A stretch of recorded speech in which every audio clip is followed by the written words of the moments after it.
Bismillahirrahmanirrahim. Dear students, I am Mohammad Rizwan, the instructor of calculus. Dear students, आज के इस video lecture के अंदर हम इन्फिनिट सीरीज़ को स्टार्ट करने जा रहे हैं।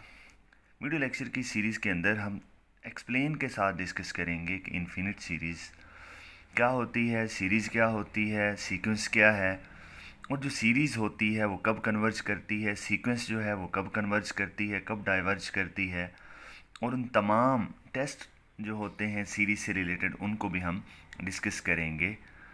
तो आइए हम इन्फिनिट सीरीज़ को स्टार्ट करते हैं। डियर स्टूडेंट्स, इन्फिनिट सीरीज़ को स्टार्ट करने से पहले हमें सीक्वेंस का पता होना चाहिए, क्योंकि अगर हमें सीक्वेंस का पता होगा तो फिर हम सीरीज़ की तरफ मूव करेंगे। सीक्वेंस क्या है? Sequence is a function fn whose domain is the set of natural number and whose range is a subset of real number। प्यारे बच्चों, जो सीक्वेंस होती है वो एक फंक्शन है जिसकी जो डोमेन होती है वो सेट ऑफ नेचुरल नंबर्स होते हैं। मीन्स आपने जो n की वैल्यू यहाँ पर रिप्लेस करवानी है, n की जगह पर वो नेचुरल नंबर्स लेने हैं।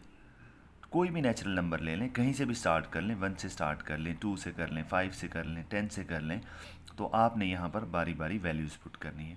फॉर एग्जांपल मैं यहाँ पर 1 पुट करता हूँ, तो आपके पास क्या आएगा? जब यहाँ पर 1 पुट करेंगे तो 1 अबर 1 + 3, तो ये कितना हो जाएगा? 1/4 आ जाएगा। जब आप यहाँ पर 2 पुट करेंगे तो यह कितना बनेगा? 1/5 बनेगा, 1/6 बनेगा। अप टू सो ऑन आप वैल्यूज़ पुट करें 1 2 3 इस फंक्शन के अंदर, तो ये आपके पास ये आपके इनपुट है और ये आपके पास क्या है? आउटपुट है।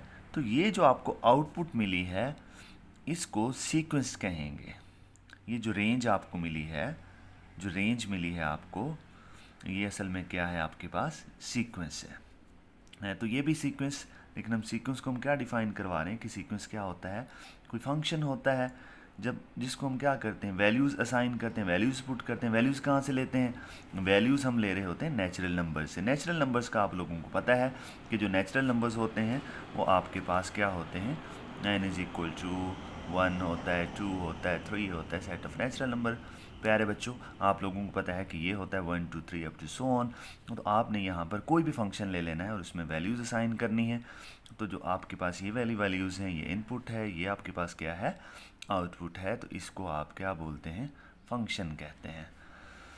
तो चलिए जनाब, generally sequence is denoted by an। जो सीक्वेंस होती है तो फिर इस फंक्शन को जो आपको आउटपुट मिली है इसको सीक्वेंस बोलेंगे, और जो सीक्वेंस होती है हम उसको किस से आमतौर पर जाहिर करते हैं? an से करते हैं। क्यों करते हैं an से? क्योंकि ये जो आपके पास पहली वैल्यू है आप इसको बोलेंगे ये आपके पास a1 है पहली टर्म, ये दूसरी a2 है, जो थर्ड टर्म मिली है ये आपके पास a3 है, अब टू सो ऑन इस तरह चलती जाएगी। और जिसकी nth टर्म आएगी, nthवें नंबर पर, हम उसको बोलेंगे कि ये क्या है? nth टर्म है। तो ये जो सीक्वेंस हमने डिफ़ाइन किया कि जो सीक्वेंस है इसको जनरली आप an से डिनोट करते हैं, where an is the nth term of the sequence. जो an होता है, ये पहली टर्म है, ये दूसरी है, ये तीसरी है, अप टू सो ऑन, जो an है ये इसकी nth टर्म है।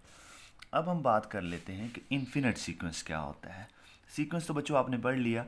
तो जो इन्फिनिट सीक्वेंस है, sequence is said to be infinite sequence if it has infinite number of terms.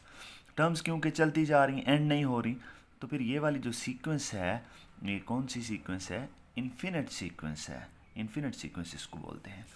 अब हम बात करेंगे कि सीक्वेंस जो है वो कब कन्वर्ज करती है, कब डाइवर्ज करती है, और इस कन्वर्जेंट के मीनिंग को भी अंडरस्टैंड करने की कोशिश करेंगे कि कन्वर्जेंट से क्या मुराद है।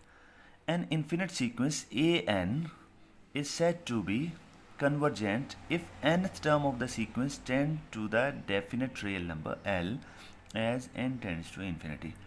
मेरे बच्चों, आपके पास an क्या होता है? सीक्वेंस की nth टर्म होती है, जो भी उसकी nth टर्म थी, ये जो nth टर्म गिवन है, तो आपने क्या करना है? जो nth टर्म आपको मिली हुई है, आपने क्या करना है? उस पर लिमिट अप्लाई करनी है। लिमिट क्या अप्लाई करनी है? कि n टेंड्स टू इन्फिनिटी। क्योंकि हम इन्फिनिट सीक्वेंस को डिस्कस कर रहे हैं, इसीलिए आपके पास जो लिमिट होगी वो प्यारे बच्चों n टेंड्स टू इन्फिनिटी होगी। n tends to infinity an।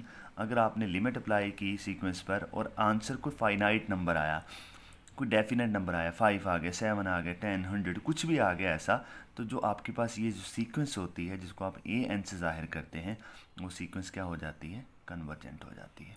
Next video lecture के अंदर हम डाइवर्जेंट पर बात करेंगे और कुछ एग्जाम्पल्स को भी देखते हैं।